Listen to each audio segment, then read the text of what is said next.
Welcome to the Authentic Sales Leader Podcast, where we bring on exceptional sales leaders to dig into their stories and experiences, get their advice, and most importantly, learn what it means to them to be an authentic sales leader. I'm your host, Jeff Kerchick, and I suggest you grab a notebook and a pen, as every episode is packed with their wisdom and knowledge. All right. Hello, everybody. Welcome to the Authentic Sales Leader Podcast, brought to you by Humantic AI. I'm your host, Jeff Kerchick, and today we are bringing in a very special guest, very good friend of mine. We actually met on LinkedIn a couple of years ago during the pandemic, and we've had the good fortune of building a good friendship relationship.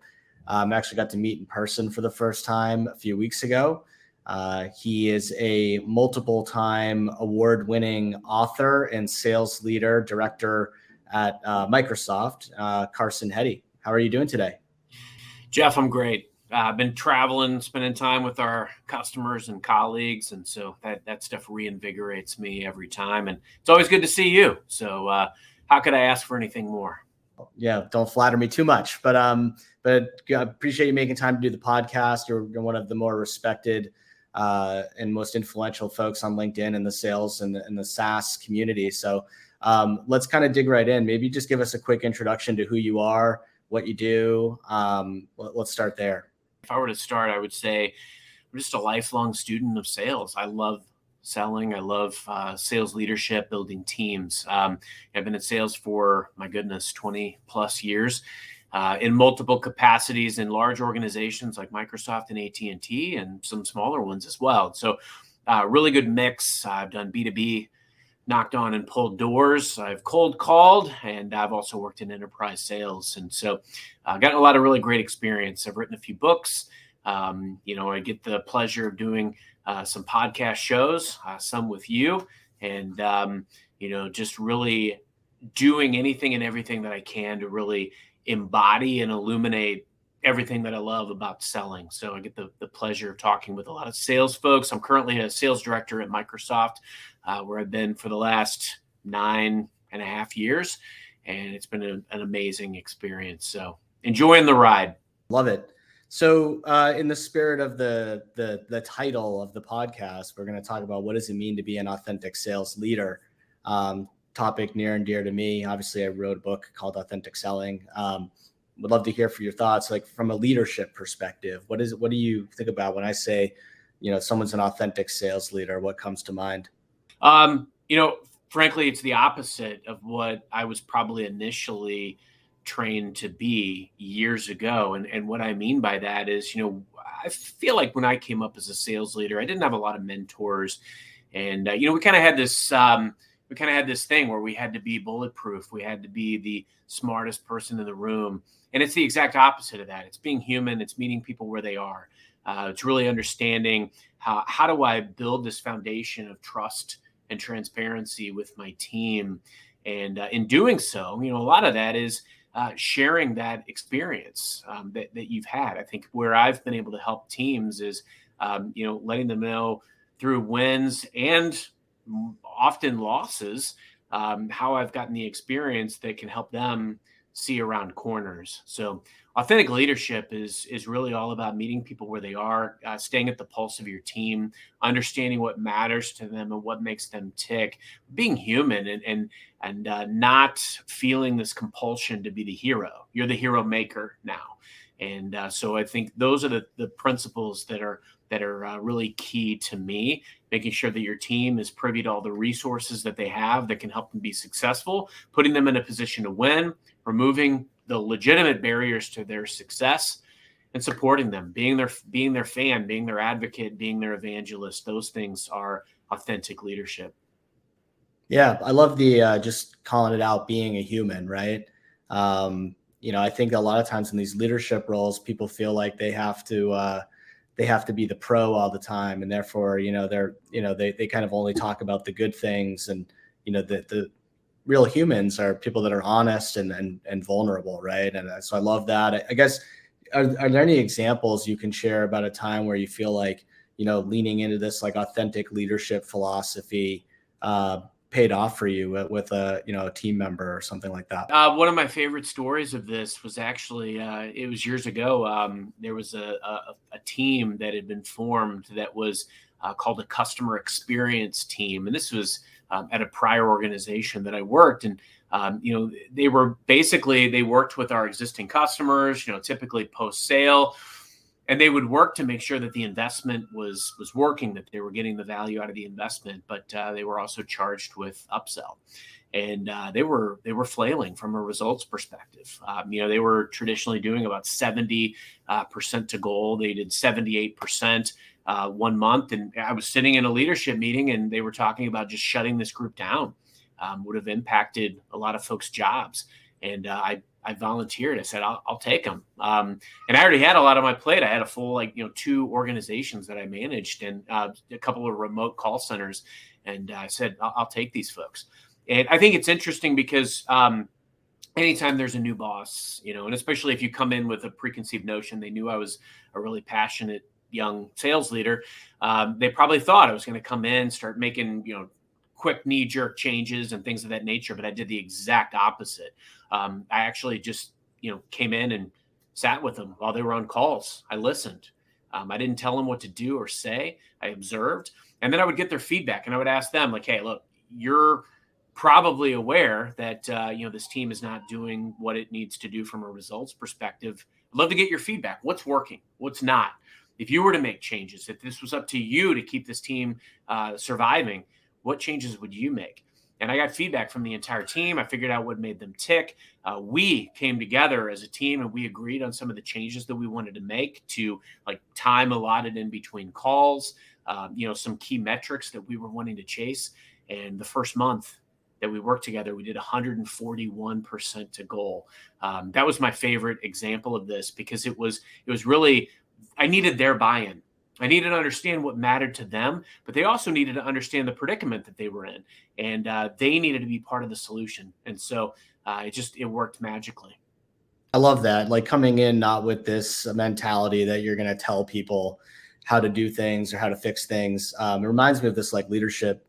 I think I learned from, like, a leadership coach, this idea of, like, stop, start, and continue. And it's like these 3 things where you kind of go to the team and say, hey, here's a thing that we should probably continue doing, right? Like, this is what's going well, per your point, Carson. Like, when you're talking to them, here's something we should probably stop doing, and maybe something that we should start doing, right? And I think kind of through that framework, you kind of get some good, some good action items.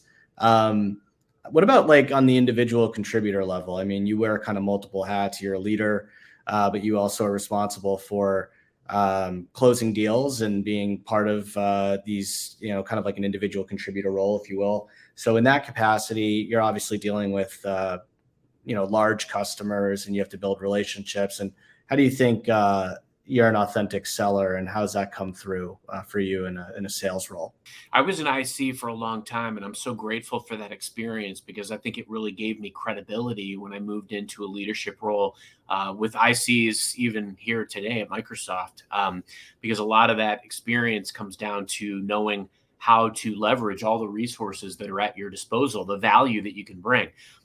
That's what you got to figure out. That's what you have to get grounded in. What's the unique value that I bring to this customer? Sometimes it's you. It's your communication style. It's your responsiveness. It's how you deliver on your promises. It's how you, champion the customer and their story and their journey when you're trying to sell internally to get discounting, investments, workshops, resources, whatever it is. Those are the types of things that's the value that you bring. And it's funny, I look back, when I came to Microsoft, I had 0 technology experience. On paper, there was no reason that I should have been here, but I was recruited by someone who was forming a new team. It was a brand new role, and they felt that I would be hungry, and they felt that I would be successful. And we were, for whatever reason, 8 quarters in a row out of St. Louis, we were number 1 in the world. And, those 2 years, and then I got promoted into something else. But it's always been around building community around what we do. I've always enjoyed the deals where someone said, we've chased this for 3 years. You're not going to get it done. Whenever I get the new customer or whatever it is. There was another one that said, oh, this customer, they like to take people to the altar, but they'll never marry you type of approach. And I relish those challenges because, the expectations can be low. You come in and you really just have to figure out where is this customer? You and I have talked many, many times around the value that I've gotten out of social selling, using all of the tools possible at your disposal, a lot of them being LinkedIn, tools like Humantic AI, other tools that create and nurture relationships based on arming yourself with intel, but also helping who do I reach out to? Who are the influencers? Who are the movers and shakers? And also who influences them, because I can't control who's going to respond to me. But when I'm in the room, that's when I've got to be doing, the surveillance. I got to figure out, okay, what matters to these people? How can I deliver value from my unique position? And then I'm very diligent. I'm very responsive, very communicative. And it's all about winning the business for them so that they see the value in what you bring to bear. The biggest deal I've ever closed, I walked into a scenario where I managed to get a meeting. I reached out to 100 people on LinkedIn, managed to get a meeting with the president early on in a role. And we sat down. I gave him a copy of my CEO's book, highlighted some passages that I felt were relevant to him and his organization. They were looking at the other guys. They were looking at competitors. They were not doing much with us, and they weren't even thinking about us. But where they started to think about us was because I was able to articulate a narrative around how we had helped other organizations very similarly, and how we had a model that was unique to doing what they wanted to do. They wanted to commercialize a product and kind of build something and go to market. Now, what I couldn't control is over the 2-year sales cycle that this big deal took. Lots of folks left. We faced a pandemic. There were 7 C-level changes. This president retired. But what I could control was the relationships that I created and how I was there and sought to serve and stayed at the pulse of what mattered. They changed the entire impetus and priorities for this deal, but we got a deal done because of the relationships that we had. As they were reading in some of these new executives, we were so ingrained and entrenched in their culture. We had created this, this groundswell of influence, and that's what it takes to be a successful individual contributor, an authentic seller in a direct selling environment. I love that. We've talked a lot about like the locus of control thing, you and me. And like, I love that, you tell the story of the 2 years and all these changes, pandemic. And it's like, well, a lot of these things are out of my locus of control. Worrying about them isn't going to be helpful, but what can you control? It's like these authentic relationships you built, the preparation you're doing and understanding their business. I love the idea of bringing them the book. That's all really great stuff. You talked a little bit of it too earlier about, some of the tech stack and things that have evolved. Like, how have you seen the world of selling evolving over time? For me, like, a lot of information is already now more publicly available. Right. And so like, I feel like the salesperson's job used to be more of like an education about the product. I feel like it's actually shifting, and there's more of an onus on sellers to be like experts on, their industry and more like consultative. But what are your thoughts? How have you seen selling evolve over the last, let's call it, 10 to 15 years? Yeah, the bar is raised. The ecosystem looks so different. And like I compare and contrast it almost to like being in the medical field. You have doctors that became very used to doing diagnosis and surgeries in a very specific certain way. And now the tech has changed in such a way that you're remiss, you're negligent not to explore and adapt some of the mechanisms that exist today that help you diagnose more effectively and earlier. And then also on the same token to more effectively do surgeries with lower mortality rates and quicker recovery times and things of that nature. Same things apply in sales. You are negligent if you're not evolving to incorporate and assimilate some of these new tools into your arsenal. Not all of them are going to work in every scenario, but I think that's why. And this is going to be personal to you. You've got to go out and figure out what should be in your tool bag. What should be in your golf bag? What clubs are you taking out there to play? Those things are super, super important because you hit the nail on the head, Jeff. It's all about intel.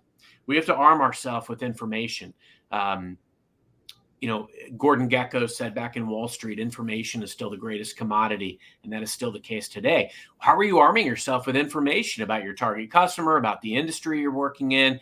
I set up email alerts. I use Sales Navigator. I subscribe to business journals. I subscribe to every trade magazine for my industry. I read the Wall Street Journal. I know what's going on so that I'm armed with a perspective, because ultimately you've got to show up, and before the dominoes start to fall, which what I mean by that is when you create a relationship, you just got to start having dialogue. You got to have at bats. You got to start having dialogue. And once you start talking to a few of these key movers and shakers, you're going to now be armed with a perspective. Plus, you have the power of saying, hey, I talked to Joe, your CFO, or I talked to Mary, your chief marketing officer, whatever it is. Now you're armed with their perspective as well. It just makes yours better. And you've created this avalanche of influence within these organizations. So sales is evolving because the tools have taken it to a new level. Customers are more informed than they've ever been, as you just said. And we now have these tools that can create opportunity and advance deals and sales cycle like never before. With that comes a great responsibility. There's also a lot of noise because there's a lot of ineffective, poor, mediocre, lackluster salespeople that are using some of these tools like AI and automation ineffectively. And they're using it to create noise or spam. And so we, as what I like to call noble knights of the selling game, we've got to step above that. We got to rise above. We got to stand out using video and things of that stature to show our authentic selves amidst that. Because more and more as these tools evolve, that personalized sounding message is going to become a lot more commonplace because I can have an AI model write that for me, making it sound very personal. But what we do here, what we do once we've created the meeting, the sales fundamentals will never go away. Well, so I guess maybe just a couple more questions for you. I'd love to get in one fell swoop here. What's your superpower and what's your biggest weakness? I'd say my biggest superpower is building community. I've approached every role I've ever been in as how can I be a problem eliminator? How can I listen to what leadership is saying and create something that not only fixes the problem for my customers and me, but my team and broader teams? If you seek to have the broadest impact possible, you create this brand and this reputation that can take you anywhere. That's what did it for me. A guy with no technical background that has managed to be promoted 6 times at Microsoft. That's the reason why, is because I've approached every role in a way of how can I solve the problems that exist, but how do I replicate that and help deliver wins to other people, learn from people, going out and getting best practices from others and incorporating that into my arsenal. In multiple roles that I've been in at Microsoft, I've created communities around people that were in the same role as I was and doing players only type of calls where it wasn't including, people that might have reported to us if we were managers or people above us so that we could be very candid. We could vent, we could share best practices, share thoughts. From that collaboration comes such amazing outcome because we're all better as a result. We're going up together. And those types of things do a lot for your brand as well, because anytime you're looking to do anything or go anywhere, you've got to assume the position. You've got to de-risk the decision for that next hiring manager and show that you've got the chops to be able to step into that role with zero ramp time. And so I think those types of things are super important. My superpower is building community and really just orchestrating wins. It doesn't have to be me leading the charge. When I was in IC, trust me, I was perfectly good sitting in the captain's chair with the good and the bad that came with it, calling the shot, taking the flack. But as a leader, you're not there. You're building a team and putting people in the position to win. You're providing coaching and counseling, but they've got to do the day-to-day. It's like being a parent. I can only instill so much in my kids. I can't make their decision for them, nor should I want to, nor should I stress over it because it diminishes your effectiveness. So that's my key superpower. I remember when I started out as an account executive and I tried to chase everything, every opportunity, didn't care the size, didn't care the magnitude. I thought I can close every single thing. And it pulls you into this impossible direction. You can't possibly manage it all. And especially in those types of scenarios, you need help. I work for a big organization. I've got a very dynamic team. And so there are areas where you have to figure out how to effectively scale. And while I wouldn't say that's a pure weakness, because I've made a lot of progress and strides in it over the years, every day I've got to bring myself to task and apply what actually somebody I interviewed on a podcast several months ago, Megan Reed, she calls ruthless discipline of scheduling. You've got to apply that every day. So I think where I would say I've got a weakness or an opportunity is just to continue to make sure that I'm being real with myself and that I'm staying true to these daily non-negotiables. So I am at my maximum effectiveness. I've got to stop getting stuck in the weeds and just putting out the fires. I've got to rise above and make sure I'm executing on overall strategy so that we're all more effective. If you were to talk to somebody who's thinking about getting into tech sales that didn't know anything about it, what would you want them to know? I had a friend of mine tell me years ago before I got into tech sales, because I was thinking about like what I should do. And he's like, follow the zeros. So if you're in sales, you want to go where the checks that are being written have the most zeros behind them, because those are the ones that are going to get you a lot of visibility, get you a lot of opportunity for brand building, and they're also going to make you a lot of money. Tech sales is exciting, but also it's not for the faint of heart. There's a lot of changes. Just over the last few years alone, I mean, you've seen a cloud boom, but you're also seeing a lot of customers with fear of potential for a recession and, some of the economic headwinds. They're making a lot of changes. And so you've got to be very versatile. You've got to be able to adapt and evolve quickly and on a dime. I like to tell sellers too, nothing good or bad lasts. So develop that brand that can sustain that uncertainty and that ambiguity. That was something a mentor told me several years ago as well. The last thing I would say is, and this is just true of sales in general, your network is your net worth. And this was something that a mentor told me a few years ago as well. I got laid off about a decade ago, and I thought, for whatever reason, all that sales leadership experience that I had and all the crushing goal, I'd just walk into my next role. I was dead wrong. It took me over a year to find a job, and I got paid less than half of what I had gotten paid my prior year. I had to build myself back up. I had to pay dues again. And so get yourself, and the reason why was because I had no network. And I was naive. I thought I'd retire from a company, and that's just not the same. Things aren't that way anymore. A lot of us we're going to be working toward moving into our next role, and it may not be in the same organization. So you've got to be versatile. You've got to be able to adapt, but focus on relationships and resources.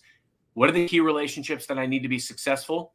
That could be mentors, sponsors, managers, coaches. That's customers. That's colleagues that I can find out things from and make myself better. But it's also about resources. What are the resources? What's the value that I bring to all of those people that I just named? And if you're very intentional about all of those things, you'll be wildly successful. Love it. That's a great note to end on. Carson, thank you so much for being here with us today. Thanks for tuning in to another episode of the Authentic Sales Leader Podcast. If you enjoyed the show, the best way to share your gratitude is to share the show with a friend or to drop us a review on your favorite podcast app. Until next time, keep it authentic.